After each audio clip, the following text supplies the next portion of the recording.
By the end, they may even have been missing a 7,500-strong away support to goad. Celtic's reduced ticket allocation meaning only 700 visiting fans had to suffer with their side.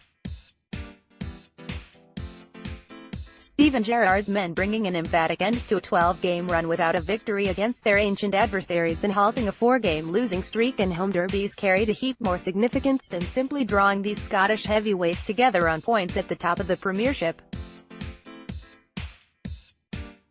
The cloak of invincibility that Brendan Rodgers and his side have donned, imperiously at times, in this Glasgow dust-up was ripped from them by a rampant Rangers. Dynamic and dogged, Gerrard's side delivered an utterly dominant defeat of opponents who proved as desperate as they were driven.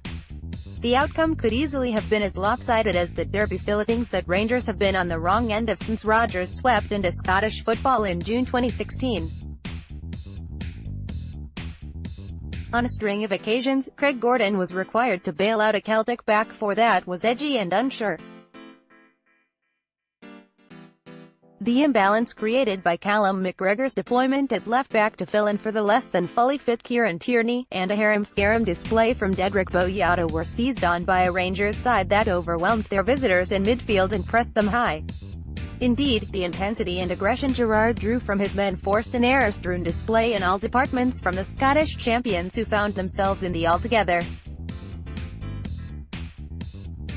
denuded of composure and crispness in their passing, with Scott Brown notably cutting a battle-weary figure as he was physically bested by Scott Arfield. Rangers had them on the back foot and gasping for almost the entire first half hour. By the time that the Ibrox side had grabbed a deserved lead, they could have been 3 in front, with Gordon thwarting Daniel Candia's went clean through, and blocking a Connor Goldsend header before Brown headed an effort onto his own goal frame. The construction of the decisive strike and the scorer of it spoke of the key protagonists for Gerrard's side.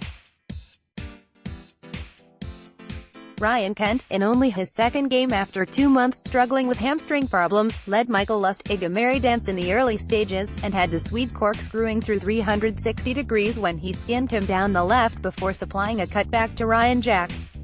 In turn, the midfielder squeezed the ball beyond Gordon with the assistance of an inadvertent touch off Brown as the ball went between the Celtic captain's legs for Jack's first goal in Rangers colours. Gerrard's side began the second period as they had the first, with their tempo and tenacity pulling Celtic every which way. Another clutch of opportunities was squandered, with Gordon denying Kent, and both Alfredo Morelos and Arfield having efforts blocked from close in. Celtic's Achilles heel was laid bare. When Odsonne Edouard replaced the ineffectual Mikey Johnston on the hour, Rodgers' men never genuinely looked like conjuring up a response to prevent them being left with a record of only 4 victories from 11 Premiership away games this season. They had one moment. McGregor strode forward in the 66th minute and was played in by Ryan Christie before finding the net with a thumping low effort that went through the legs of Alan McGregor, but the Scotland international had strayed marginally offside. Their only other moment to cause anxiety came when Andy Halliday bravely blocked at point-blank a ferocious drive from Olivier Ntcham. That turning of the tables exemplified what yesterday was all about, and what it meant to those of a Rangers persuasion, as recognized by Gerrard afterwards. Halliday, the supporter with a shirt, has suffered anguish and ridicule as his team have been regularly flailed in this fixture. Ntcham, in contrast with a raft of others in the Celtic ranks, had never known the experience of coming off second best in this matchup. Unlucky 13, Rodgers lamented afterwards, of his first loss to his club's bitterest rivals. All the while knowing there was nothing unlucky about the fate that befell his befuddled and bedraggled team.